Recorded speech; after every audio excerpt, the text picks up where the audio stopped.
It's time for another good word from God's Word. We are here ready for another. It is a beautiful Saturday. If it is a little rainy, added in a new little thing here. We got a desk.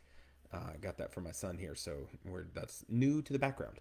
So hope you're doing awesome this Saturday. We are continuing on reading the Bible chapter by chapter, day by day, and we have made it all the way to First Kings chapter 12. So, what's happening in here, just to put a little context, if you haven't been following along, is that we've had King David, and then we had King Solomon, and now King Solomon's gone, and now it's King Rehoboam. And King Rehoboam, who is Solomon's son, is the next person, and it's his first decision, it's his first grand meeting in this chapter with all of the elders. And there, with new leadership, they thought, hey, with new leadership, maybe we could have things could change because apparently under Solomon, things were really tough. Yes, Solomon was super wise, and but he was super rich, and he also put a lot of people to a lot of hard work that we find out in First Kings chapter 12.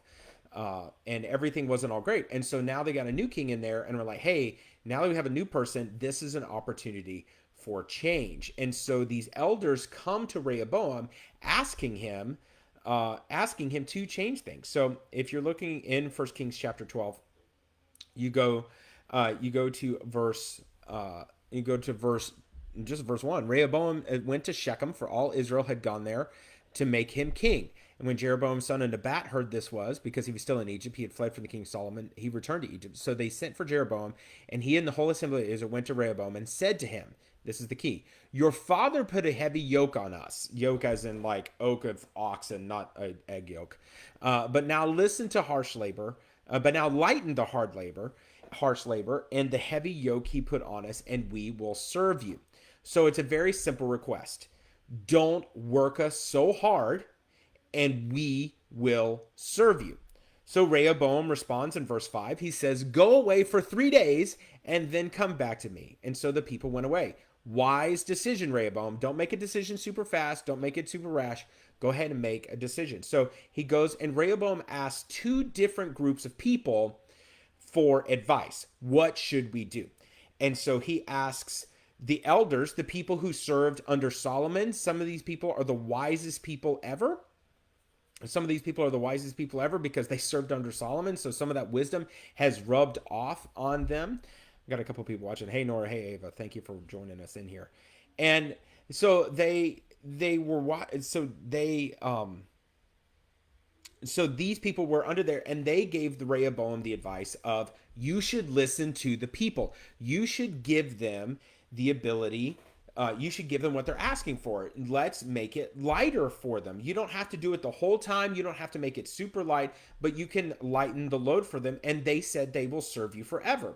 Well, Rehoboam heard that, but then he also was like, let me go ask my friends. And so he goes and asks the people who grew up with him, the people who were in the same palace with him, the people that were his best friends and his servants. So these are yes men, and these are people who had grown up in the lap of luxury with Solomon the whole time. And so he goes to them and asks them what they should do. And they said, you should double down. How dare these people come and ask for relief? You should make it worse for them. And so now Rehoboam is stuck with these two different ideas.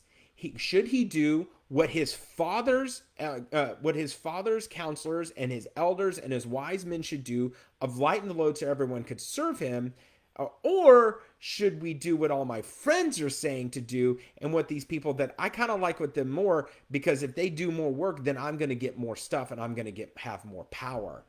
And so Rehoboam is weighing these decisions, and ultimately what he decides to go with is with his friends.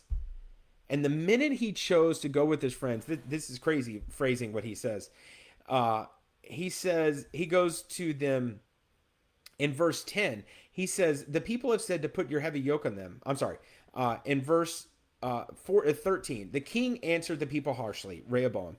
He said, rejecting the advice given him by the elders, he followed the advice of the young men, and he said, my father made your yoke heavy, and I will make it even heavier.